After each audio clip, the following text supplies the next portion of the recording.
Assalamualaikum warahmatullahi wabarakatuh.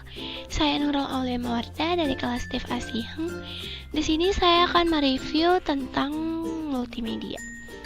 Multimedia sebenarnya berasal dari bahasa Latin yang terdiri dari dua kata, yaitu multi yang artinya bermacam-macam dan medium yang artinya alat untuk mendistribusikan dan mempresentasikan informasi.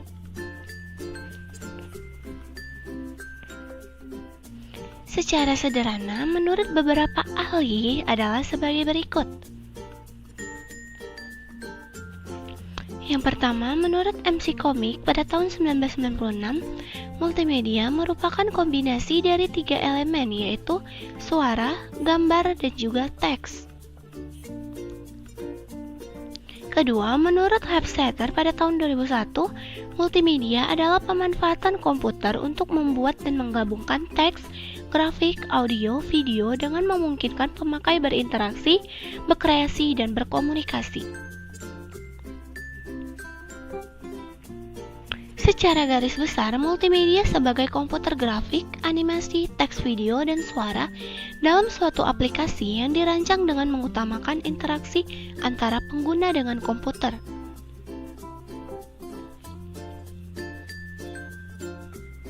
Pemanfaatan aplikasi multimedia di berbagai bidang. Yang pertama, presentasi bisnis. Kedua, pelatihan berbasis komputer. Ketiga, hiburan. Keempat, pendidikan. Dan kelima, penyajian informasi. Komponen multimedia.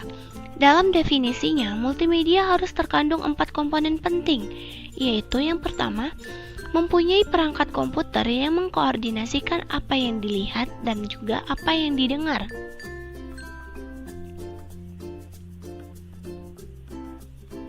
Kedua, mempunyai link yang menghubungkan antar informasi. Ketiga, mempunyai navigasi yang memandu dan menjelajah jaringan informasi yang saling berhubungan. Keempat, menyediakan tempat untuk mengumpulkan, memproses, dan mengkomunikasikan informasi. Penyajian multimedia yaitu multimedia linear dan multimedia interaktif. Multimedia linear adalah multimedia yang berjalan secara berkelanjutan dan hanya bisa diulang dan dipercepat cara penyajiannya. Contohnya yaitu film dan video. Lalu multimedia interaktif merupakan multimedia di mana para pengguna bisa berinteraksi dengan aplikasi multimedia tersebut. Seperti memberikan input, multimedia akan memproses dan memberikan output. Lalu ada kemampuan multimedia.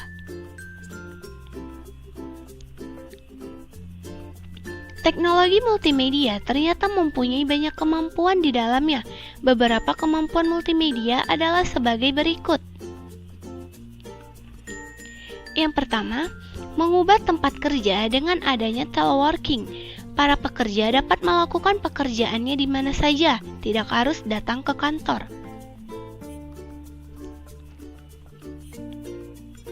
Dua, mengubah cara belanja home shopping atau teleshopping dapat dilakukan dengan menggunakan internet. Kemudian, barang datang sesuai dengan pesanan.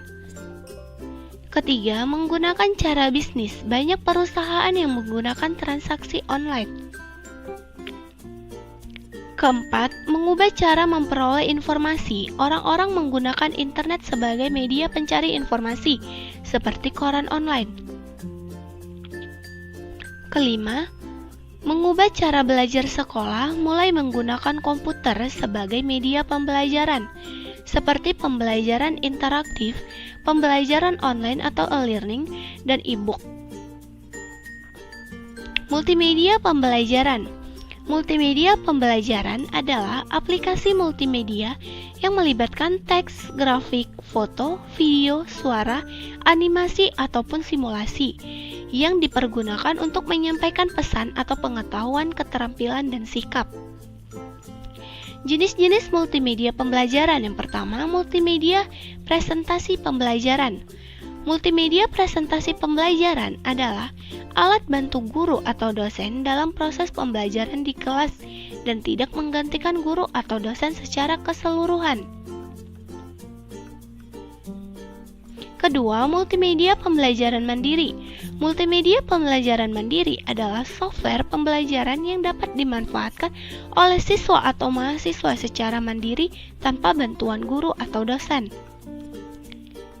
Storyboard dan scan.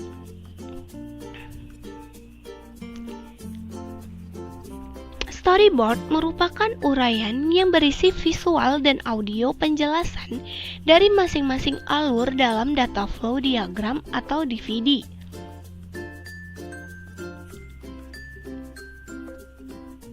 Fungsi dari storyboard antara lain 1. Memperjelas data flow diagram atau DVD. 2. Pedoman bagi animator, programmer, dan narator. Ketiga, sebagai dokumen tertulis. 4. Bahan pembuatan buku manual. Scan adalah suatu tampilan yang berisi daftar-daftar layar. Scan dapat digunakan untuk memainkan objek-objek yang akan diberi animasi. Aplikasi web. Pada awalnya, aplikasi web hanya menggunakan bahasa yang disebut dengan HTML atau Hypertext Markup Language dan protokol yang digunakan HTTP atau Hypertext Transfer Protocol. Pada perkembangan berikutnya, sejumlah skrip dan objek dikembangkan untuk memperluas kemampuan HTML. Skrip-skrip tersebut antara lain ASP dan PHP, contoh yang berupa objek antara lain Applet atau Java. Sekian, terima kasih. Wassalamualaikum warahmatullahi wabarakatuh.